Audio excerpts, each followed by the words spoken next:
แล้วเนาะมื้อนี้กราบทักทายสบายดีสาว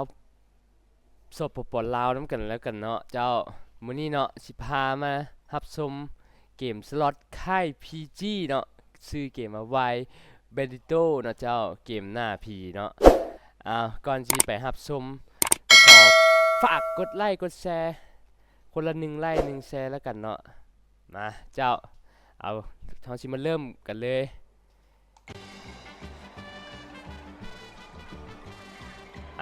มื้อนี้เนาะมีทุนมาอยู่ที่ 5,000 บาทเนาะเจ้ามาเดี๋ยวมื้อนี้สิมาขอเริ่มอยู่ที่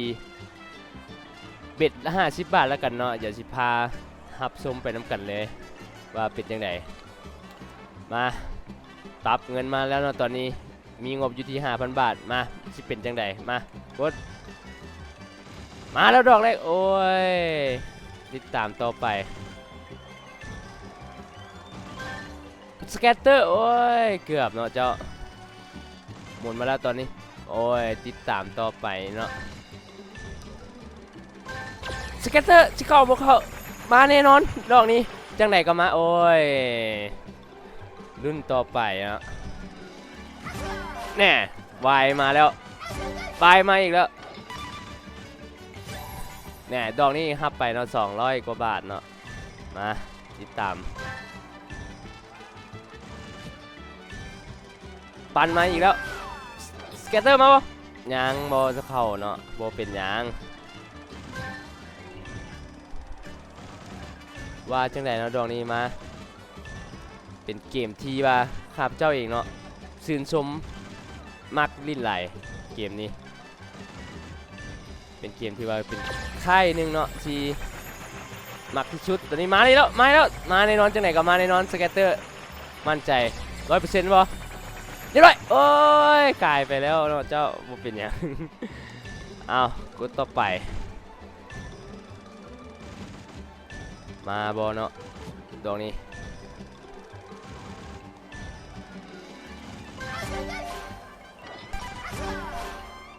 ดอกนี้แตกวอแตกแตกไปที่222 บาทเนาะ50 สตางค์เอาหมุนกันต่อมาบอเนาะตอนนี้ต้องการเข้าฟรีเกมเท่านั้นเนาะเจ้าเพื่อรุ่นโชคใหญ่มาบอตรงนี้โอ้ยังเถื่อมาแล้วแตกต่อไหลต่อบอไหลต่ออีกวันนึงเข้าอีกวันนึงโอ้เนาะรุ่นไปตามไปน้ำกันปะเป็นยังไงนี่ตอนนี้ไหลต่อเงามาแล้วกันตอนนี้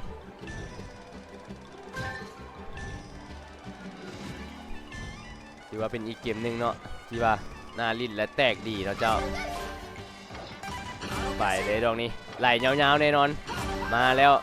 มาอีกบาทหนึ่งไหลต่ออีกโอ้โหดอกนี้หับรางวัลไปเลยเนาะอยู่ที่ 1,197 บาทเนาะแหม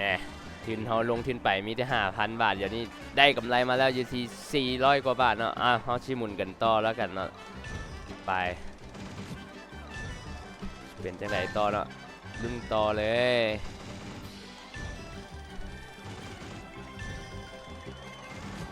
มาแล้วเนาะตอนนี้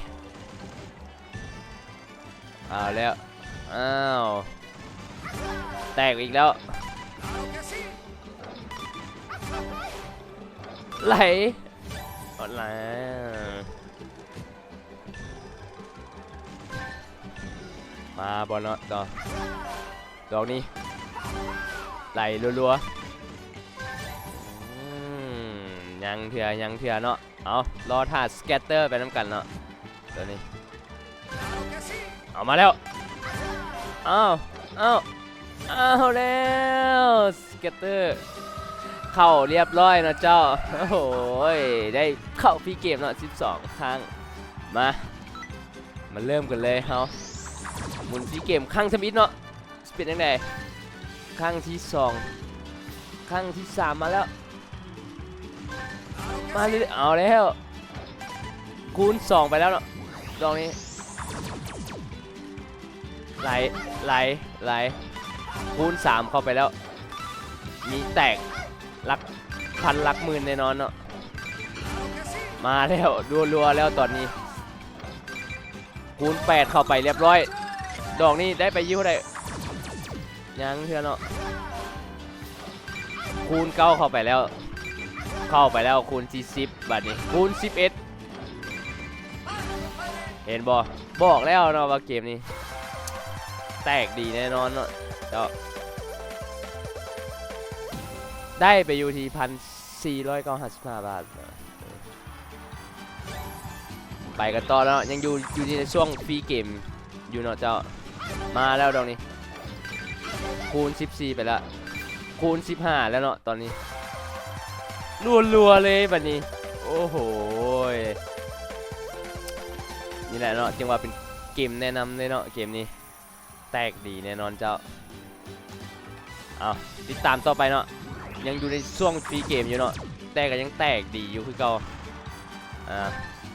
2 ครั้งสุดท้ายคูณไป16แล้วตอนนี้มารอบสุดท้ายเนาะฟรีเกมรอบสุดท้ายโอ้โหเอา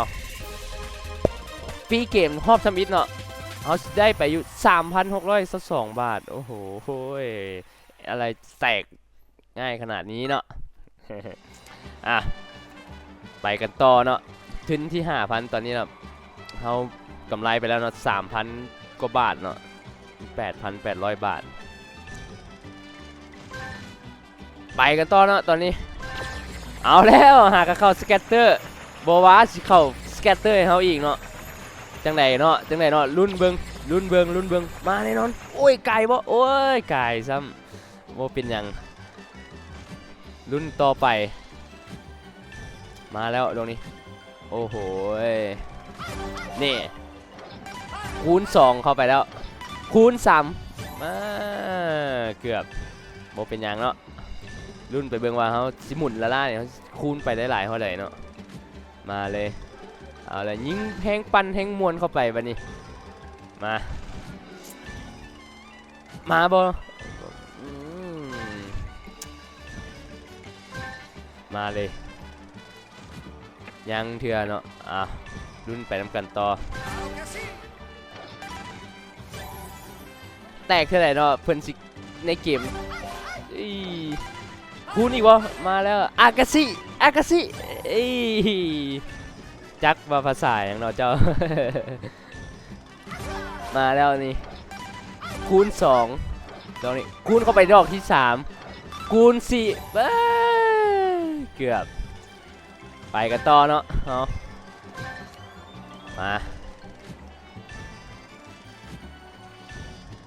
มาอีกบ่โอ้โหเอาละโอ้โหเกือบเข้าฟรีเกมอีกแล้วนี่ไปบ่เป็นอย่างมาเอาเลยคูณ2เข้าไปแล้วคูณ3ดอกนี้มาคูณ4บ่มีคูณ5แน่นอนนี่นะมาคูณ6บ่บ้าดอกนี้คูณไปคูณ6เนาะมาแล้ว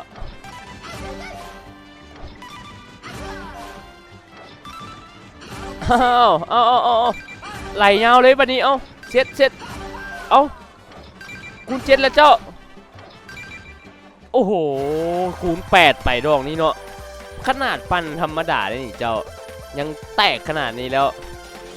ซัวเขาฟรีเกมว่าฮับไปเลยดอกนี้ 1,600 บาท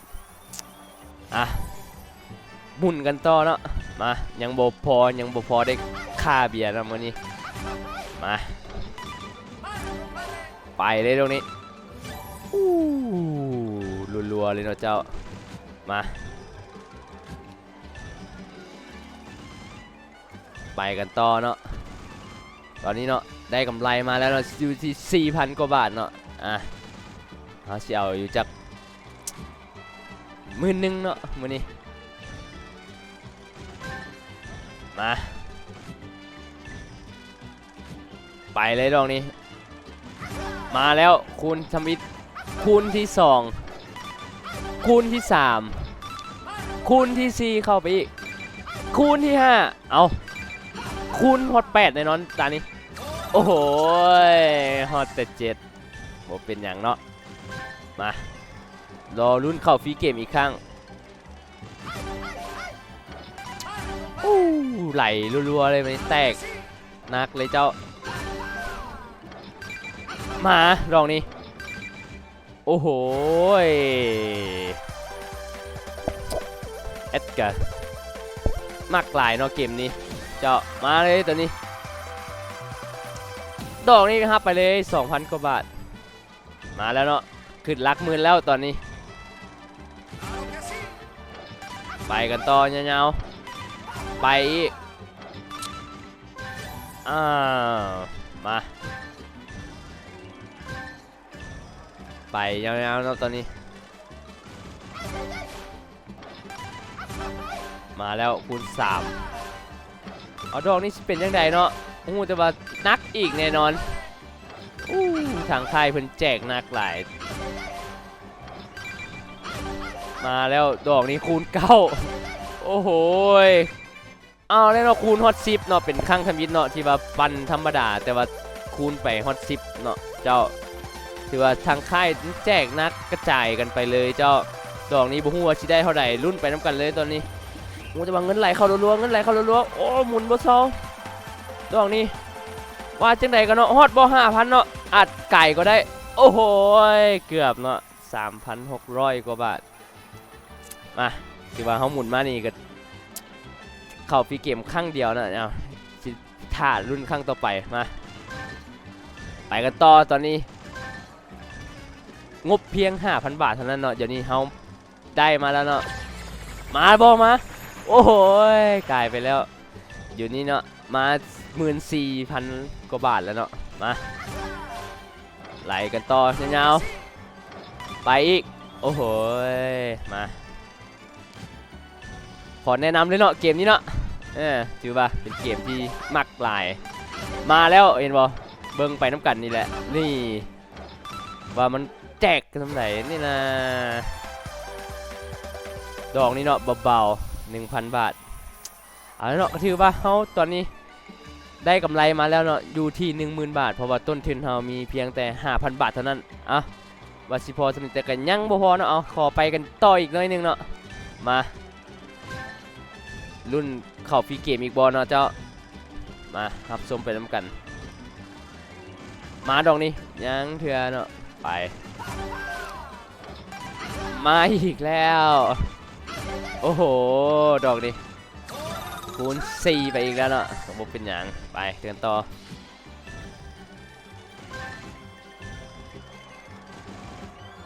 มาอีกแล้วเนาะตอนนี้อยู่ที่เบ็ด50 บาทเท่านั้นเนาะเจ้าแตกรัวๆอีกแล้วว้าเกือบลุ้นกันต่อไป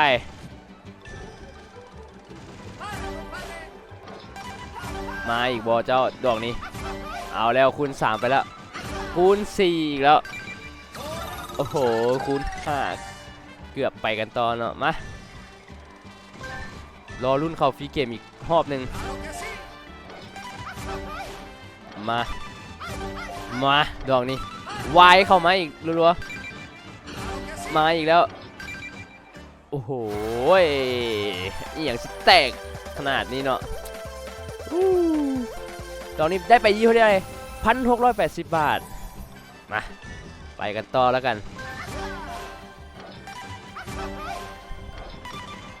แตกแล้วแตกอีก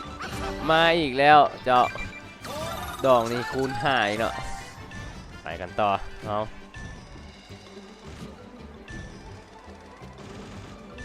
มาเนาะยังคงรอท่าสแกตเตอร์อีกเนาะโอ้โหคูณ5อีกรอบหนึ่งเนาะมารุ่นสแกตเตอร์อีกสแกตเตอร์คือฟรีเกมมันนั่นเองเนาะเจ้ามาไปเลยหมุนไปเรื่อยๆเนาะเอาเลือดนักสู้อยู่แล้วฮะบ่เคยยอมแพ้มาไปกันต่อเจ้ามา โอ้โหเกือบนะดอกนี้โอ้ลายงามขนาดเมื่อกี้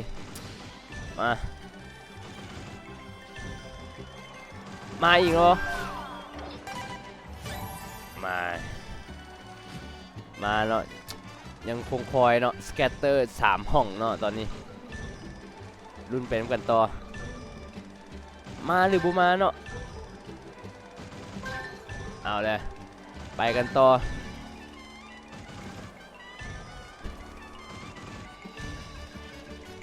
มาหรือบูมาเนาะเจ้าสแกตเตอร์ยังคงคอยอยู่เนาะมาแล้วดอกนี้วายแตกอีกคูณ3เข้าไปคูณ4แน่นอนมาแล้วดอกนี้โอ้โหคูณ5ถ้าเข้าคูณ6นี่มันได้รับรางวัลใหญ่แน่นอนเอาไปกันต่อมาหรือบ่มาเนาะโอ้ยถือว่าดีอยู่เนาะเจ้ามาสเก็ตเตอร์โอ้ยเกือบไปแล้วไปกันต่อมาเกมพีเนาะเพิ่นแจกนัดจัดเต็มเนาะช่วงนี้มาไปกันต่อเนาะเจ้าโอ้โหอย่าเนาะแอดซิกได้ขอปั๊บเบ็ดขึ้นไปที่เบ็ด100 บาทเนาะเจ้ามาลองกันเบิ่งมาว่าสิเป็นจังไดไปกันเลยเนาะมาแล้วดอกนี้อากาซิอากาซิเอ้ยเกือบเนาะไปกันต่อ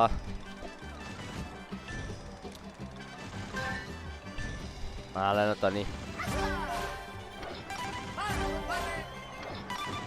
เอาแล้วโอ้โหไหลยาวๆเลยแบบนี้มีคูณ8แน่นอนโอ้โหคูณ6เนาะมารุ่นยังคงรุ่นท่าสเก็ตเตอร์คือเก่าเนาะหรือว่าฟรีเกมนั่นเองตอนนี้อากาซิโอ้โหแห้งลิ้นแห้งมวนเข้าไปกันไงอย่าลืมเนาะมามวนเพลินไปกับพวกเราได้เลยมาแล้วพอได้เอิ้นมาหรือบ่มาแน่นอนโอ้โหเข้าฟรีเกมจนได้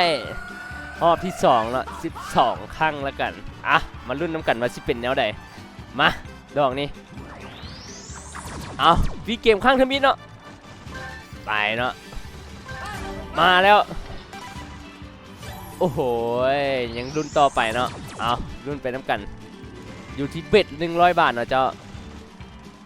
ขอแนะนำเลยเนาะอากาซิโอ้ยเอาเนาะรุ่นไปน้ำกันสิเป็นยังไงพี่เกมรอบนี้สิแตกหรือบ่แตกเนาะโอ้โหเอามาหรือบ่มาหรือบ่มาเนาะเอาคูณไปแล้วแต่ว่าตอนนี้มาแหงแล้วคูณไปเนาะ8แล้วเนาะเจ้าโอ้โหดอกนี้5,000 กว่าบาทเนาะโอ้โหแตกนางอีหลีเจ้ามาไปกันต่อที่ฟรีเกมอีก2 ครั้งสุดท้าย3 ครั้งสุดท้ายเนาะเจ้าเอาแล้วมาหมุนให้รอบครั้งสุดท้ายอุ้ยเกือบเข้าสเก็ตเตอร์อีกรอบโอเคแล้วกันเนาะฟรีเกมครั้งที่2ตัวนี้ได้อยู่มาที่ 5,430 บาทเนาะโอเคเนาะตอนนี้เนาะถือว่าตามเป้าเราแล้วกันเนาะเราลงทุนไปที่ 5,000 บาทแต่ว่าตอนนี้เขากำไรมาแล้วเนาะ10,000 กว่าบาทเนาะ11,500 กว่าบาทเนาะเจ้าเนาะเป็นอีกเกมเนาะที่แนะนำเลยเจ้าถือว่าเป็นของค่าย PG ค่ายยักษ์ใหญ่เขาเองเนาะถือว่าเป็นเกมดีเกมหนึ่งเลยแล้วกันเนาะเจ้าขอแนะนำให้ลูกค้าเนาะแขกคุ้มเกียรติทุกท่านเนาะมาลองลิ้นลองติดตามต่อไปมื้อนี้ก็สิได้ขอกล่าวคำว่าลาแล้วเนาะเจ้าขอจบไปเพียงเท่านี้แล้วกันฝากกดไลค์กดติดตามกด Subscribe เนาะเจ้ากดแชร์เพื่อเป็นกำลังใจให้เรา เฮ็ดคลิปต่อไปเนาะเจ้าอ่ะขอกล่าวลาคำว่าสบายดี